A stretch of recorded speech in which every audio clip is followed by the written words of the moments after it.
ఇక రాష్ట్రంలో వర్షాలైతే స్టార్ట్ అయ్యాయి. వర్షాలకు సంబంధించి పంటలు వేసుకోవడానికి కూడా రైతులు సిద్ధంగా ఉన్నది. ఇక ఇదే నేపథ్యంలో కూడా అటు కృష్ణా గోదావరి జలాలకు సంబంధించి కూడా ఇరు రాష్ట్రాల మధ్య కూడా గత కొన్ని రోజులుగా వాగ్వాదం జరుగుతూనే ఉంది. ఇక ఈ నేపథ్యంలోనే అటు కన్నేపల్లికి సంబంధించినటువంటి మోటార్ పంప్ హౌజ్లను మరి కేసీఆర్కి సంబంధించి కావచ్చు, అదేవిధంగా హరీష్ రావు సంబంధించి కావచ్చు, రైతుల పక్షాన కూడా పోరాటం చేస్తున్నటువంటి సిచ్యువేషన్ అయితే కనబడుతుంది. దీనికి ప్రధాన కారణం వచ్చేసి దాదాపు మే నెలలోనే కూడా కృష్ణా గోదావరి నీళ్లు అంటే కర్ణాటక మహారాష్ట్రంలో నుంచి కూడా కృష్ణా గోదావరి నీళ్లు అనేది అతిగా రావడం జరిగింది. శ్రీశైలానికి మే 30 వరకు అయితే వచ్చేసాయి. మరి ఇప్పటి వరకు కూడా ఈ పంప్ హౌస్లను ఆన్ చేయడం లేదు ప్రభుత్వం అని చెప్పేసి కూడా పెద్ద ఎత్తున విమర్శలతో పాటు అదేవిధంగా లక్షలాది మంది రైతులతో కూడా మేము నేరుగా కన్నేపల్లికి వెళ్ళి కేసీఆర్ నాయకత్వంలో పంపులను ఆన్ చేస్తామని చెప్పేసి కూడా కొంతవరకు అయితే చెప్పడం జరుగుతుంది. మరి ఈ విషయాలకు సంబంధించి అటు కాంగ్రెస్ ప్రభుత్వం కావచ్చు, అదేవిధంగా మరి కేంద్ర ప్రభుత్వం ఏం చేసింది, నిధులు ఇవ్వకుండా ఇచ్చినటువంటి హామీలను అమలు చేయకుండా అని చెప్పేసి అటు మినిస్టర్ అయినటువంటి పొన్నం ప్రభాకర్ మాట్లాడుతున్నటువంటి సిచ్యువేషన్.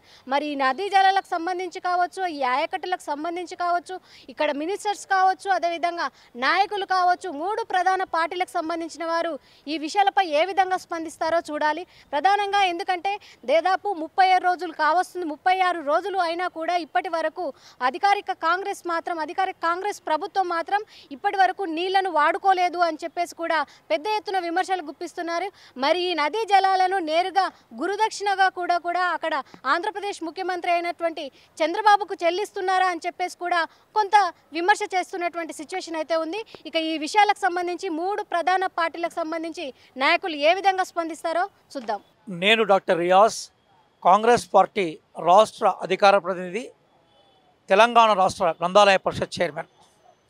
హరీష్ రావు గారు మాజీ మంత్రివర్యులు ఒక హాస్యాస్పదమైన ఒక ప్రొవోకేటివ్ స్టేట్మెంట్ ఇచ్చారు. అదేంటంటే కాళేశ్వరానికి సంబంధించిన పంపు ఓపెన్ చేయకుంటే మేమే చాలా పెద్ద ఎత్తున వందలాది వేలాది మంది రైతులను తీసుకొచ్చి మేమే ఓపెన్ చేసుకుంటా ఉన్నారు. అది ఎట్లా ఉంటుందంటే గమ్మతైన విషయం ఏంటంటే చోర్నే కోత్వాల్కు ఉల్టా డాంటే అని ఒక తెలుగులో ఉర్దూలో ఒక సామెత ఉంటుంది, తెలంగాణలో పాపులర్ సామెత. అంటే దొంగనే పోలీసును మళ్ళీ రివర్స్గా అటాక్ చేశాడని చెప్పేసి అది బహుశా ఈ ఎపిసోడ్కు వర్తిస్తుందేమో. మేమేమంటున్నామంటే కాళేశ్వరానికి సంబంధించిన పాపం మూటగట్టుకున్నదే కేసీఆర్ గారి అడ్మినిస్ట్రేషన్. ఇది నేను చెప్పలేదు, కేంద్ర జలవనరులకు సంబంధించిన ఎంక్వైరీ కమిటీ వచ్చి చాలా క్లియర్గా చెప్పింది. అట్లాగే కేంద్ర నిపుణుల బృందం వచ్చి కాళేశ్వరం అనేది బొగ్గు పొరల మీద కట్టిండ్రు, దీని నిర్మాణమే తప్పని చెప్పిండ్రు.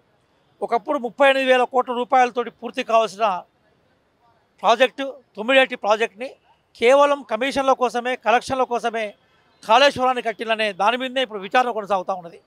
విచారణ కమిషన్ ముందు మాజీ ముఖ్యమంత్రి కేసీఆర్ గారు హాజరైనారు. ఈ ప్రాసెస్ అంతా కొనసాగుతూ ఉన్నప్పుడు ఈయన వచ్చి ఆ పంపు సెట్లకు సంబంధించిన స్విచ్ను ఆన్ చేయకుండా మేమే వచ్చి ఆన్ చేస్తామని చెప్తా ఉన్నాడు. గత సంవత్సరంలో కాంగ్రెస్ పార్టీ అధికారంలోకి వచ్చిన తర్వాత కాళేశ్వరంలో నిల్వ ఉన్న నీటిని ఒక్క చుక్క కూడా మేము ఉపయోగించుకోకుండా వరి విపరీతంగా పండించాం. మేము మొత్తం ప్రపంచంలోనే రికార్డు క్రియేట్ చేశాం.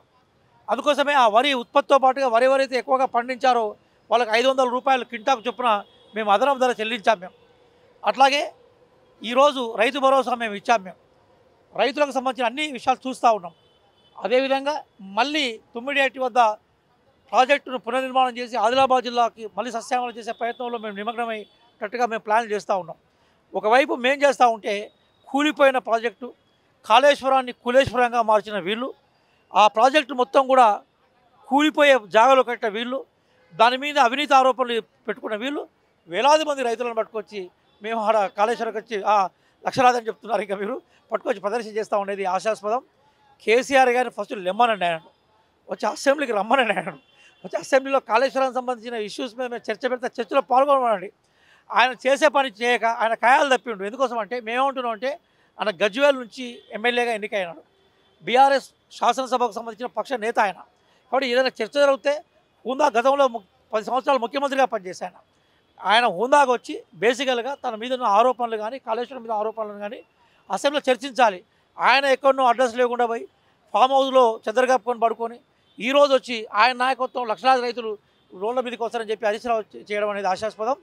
కాళేశ్వరం పాపం ఇద్దరికి మూట కట్టుకున్నది. ఒకటి చాలా కాలం దానికి మంత్రిగా ఉన్న కేసీఆర్ గారు, తర్వాత కాలంలో మంత్రిగా కొనసాగిన హరీష్ రావు గారు ఇద్దరే కాళేశ్వరాన్ని కులేశ్వరంగా మార్చి లక్షలాది ప్రజల చెమట చుక్కలతో రక్త బిందులతోటి ఏ పనులైతే కట్టారో ఆ పనులను ఈరోజు కాళేశ్వరంలో కుప్పపోసి మొత్తం ప్రజల విశ్వాసాలని, ప్రజల యొక్క నమ్మకాలని, ప్రజల యొక్క ధనాన్ని వినియోగం చేసిన వాళ్ళు దోషులుగా నిలబడాల్సిన చోట ఈరోజు వాళ్ళే ఉల్టా వచ్చి మేమే పంపు సెట్లు ఓపెన్ చేస్తూ ఉంటున్నాం.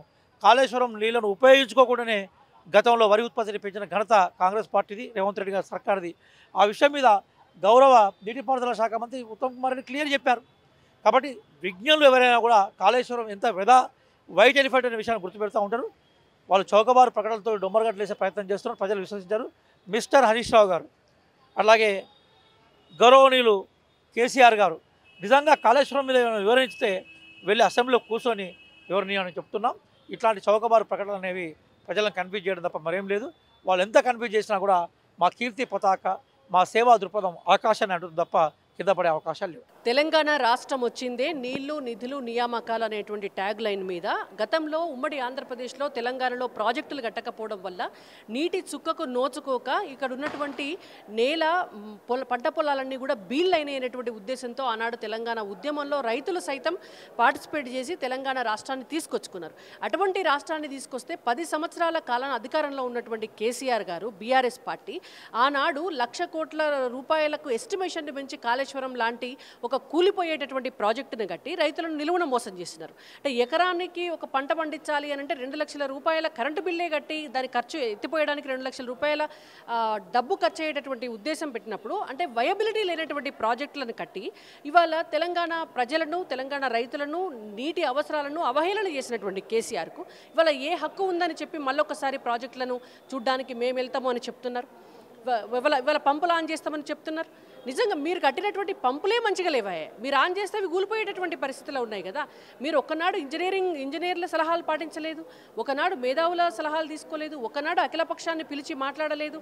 నిజంగా వయబుల్ అయితే నిజంగా మీరు చెప్పేటటువంటి కాళేశ్వరం ప్రాజెక్టు నుంచి నీళ్ళే వస్తే ఇవాళ మొత్తం తెలంగాణ సస్యామలం అవ్వాలి. కాళేశ్వరం ప్రాజెక్టు నుంచి చుక్క నీళ్ళు రాకముందే తెలంగాణ వర్షం నీళ్ళకి సస్యామలం అవుతుంది కదా. ఇవాళ ఆ డబ్బు పెడితే తెలంగాణ రాష్ట్రంలో ఉన్నటువంటి ఎన్నో చిన్న చిన్న ప్రాజెక్టులు ఎన్నో కూడా కట్టుబడి అయ్యేవి. ఇవాళ గోదావరి ఇష్యూ కూడా చూడండి, మీరు బనకచెర్లకి 3,000 క్యూసెక్ల నీళ్లు ఆల్రెడీ వేస్ట్గా పోతున్నాయి అని అంటున్నారు. ఇవాళ మీరు కనుక ప్రాజెక్టులు కట్టి కనుక ఆ వాటర్ని స్టోర్ చేసి ఉంటే ఇవాళ తెలంగాణ రాష్ట్రంలో ఇంకా నీళ్లు మనం నిలుపుకునేటువంటి ప్రాజెక్టులు ఉండేవి కదా. కాబట్టి కేసీఆర్ గారికి ఎటువంటి అర్హత కానీ, బీఆర్ఎస్ పార్టీకి ఎటువంటి అర్హత కానీ లేదు. తెలంగాణ రైతులను మరొకసారి ముంచి తెలంగాణ సెంటిమెంట్ అనేటువంటి ఆయింట్మెంట్ పూసి రైతులను మోసం చేయాలని చూస్తారు. లక్షలాది మంది రారు, వేలాది మంది రారు. ఒకవేళ వాళ్ళు బస్సులు కనుక పెట్టి వాళ్ళు బహిరంగ సభకు తరలించినట్టు తరలిస్తే తప్ప నిజంగా స్వతహాగా రైతులు వచ్చేటటువంటి పరిస్థితి అయితే లేదు. గడిచిన సంవత్సరాల కాలం నుండి రాష్ట్రంలో కొలువుదీరిన కాంగ్రెస్ ప్రభుత్వం ఏ ఒక్క రంగంపై వారికి నిర్దిష్టమైన అవగాహన లేదని చెప్పి నీటిపారుదల రంగానికి సంబంధించి వాళ్ళు మాట్లాడుతున్న మాటలు చూస్తుంటే మాకు స్పష్టంగా అర్థమవుతా ఉంది. సరిగ్గా 2 రోజుల క్రితము రాష్ట్ర ముఖ్యమంత్రి హోదాలో రేవంత్ రెడ్డి గారు కేసీఆర్ వస్తాడా, కేటీఆర్ వస్తాడా అని చెప్పి మాట్లాడితే మా పార్టీ వర్కింగ్ ప్రెసిడెంట్ కేటీఆర్ గారు చాలా స్పష్టంగా మరుసటి రోజు ఉదయాన్నే వారి విసిరిన సవాల్ని మేము స్వీకరించడం జరిగింది. మేము ఏం చెప్పినాము, సరిగ్గా 72 గంటల సమయం ఇస్తున్నాం, మీరు ఏ రంగానికి సంబంధించిన అంశమైనా మేము మాట్లాడతామని చెప్పి కేటీఆర్ గారు మాట్లాడుతూ సవాల్ని స్వీకరించడం జరిగింది. ఇప్పటిదాకా కాంగ్రెస్ పార్టీకి సంబంధించి ఎటువంటి నాయకుడు కూడా ఆ సవాలుకు సంబంధించిన స్వీకరణకు వారు స్పందన లేదు. రెండవది, కాళేశ్వరానికి సంబంధించి వారు అనేక మాటలు మాట్లాడుతున్నారు. కాళేశ్వరం ప్రాజెక్టు మొదలుపెట్టినప్పటి నుండి దాదాపు 40 లక్షల ఎకరాలు నికరంగా మేము పారించడం జరిగింది. దీనికి సంబంధించి సజీవ సాక్ష్యం రైతులే. పంటలు పండించినము, పంటలు దిగుబడి వచ్చింది. అనేక అంశాలు కాంగ్రెస్ పార్టీ నాయకులకి స్పష్టంగా అవగాహన ఉన్నప్పటికీ ఏదో బట్టగాల్చి మీద వేయాలన్నట్టుగా వారు మాట్లాడుతున్నారు. పాలమూరు రంగారెడ్డికి సంబంధించి కూడా, కల్వకుర్తికి సంబంధించిన కాంగ్రెస్ పార్టీకి సంబంధించిన నాయకులు మాట్లాడుతున్నారు, జూలైలో ఎప్పుడు కూడా నీళ్ళు ఇవ్వలేదు, గతంలో కేసీఆర్ పరిపాలనలో టీఆర్ఎస్ ప్రభుత్వం అని చెప్పి వాళ్ళు చెప్పినారు. మరి సరిగ్గా నిన్న సాయంత్రం ఉత్తమ్ కుమార్ రెడ్డి గారు అని చెప్తా ఉన్నారు, లేదు మేము కల్వకుర్తికి సంబంధించి కేఎల్ఏకి సంబంధించి మేము పంపులు ఆన్ చేస్తామని చెప్తా ఉన్నారు.